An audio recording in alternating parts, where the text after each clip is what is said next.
Outside a dusty hospital gate, a worn pair of slippers sat untouched. Every day, for over a year, they remained there.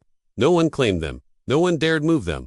Until one day, a young man returned and the truth behind those slippers shattered him. It was a small government hospital in a crowded city, noisy, chaotic, and forgotten by most. But right outside its entrance lay a pair of old rubber slippers.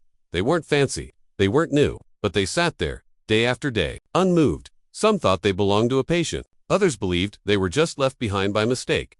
But the staff knew the truth. They belonged to Ramat, an elderly man who once sat outside the gate every single day for over a year. Ramat wasn't a beggar. He didn't speak much. He carried a small tiffin and a flask of tea. Every morning, he would quietly arrive, place his slippers just before the hospital gate, and sit cross-legged under a neem tree. He waited from sunrise to sunset. Sometimes he would ask the guard, "Beta, any update from room 32?" The guard would always nod politely, even though he had no idea what Ramat meant. Room 32 was the general ward. Many patients had come and gone from it, but a year ago, a young man named Adil, Ramat's only son, was admitted there after a bike accident. Ramat had traveled 2 cities away to see him, but Adil had slipped into a coma. Doctors said recovery would take time, so Ramat waited. Before the accident, Adil had moved to the city for work. Like many sons with dreams, he stopped calling home regularly. He sent money but not messages. He always promised to return for Eid, always said, "Soon Abba, I'll come visit soon." But soon never came. And one rainy night, came the call. "Your son's in the hospital. Critical." Ramat had never taken a train alone before, but he did that night. He sold his wife's last gold bangles to afford the travel. Ramat stayed outside the hospital not because he was told to, but because he didn't want to be a burden inside. He would send in warm food with the nurses. He cleaned the flask at the public tap. He slept under the neem tree.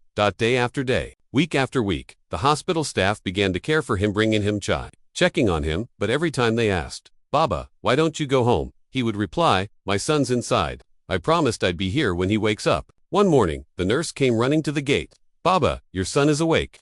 Ramat stood up, trembling. His old legs hadn't moved that fast in months, but just as he reached the entrance, his body gave out. He collapsed, face toward the sky, whispering, "Alhamdulillah."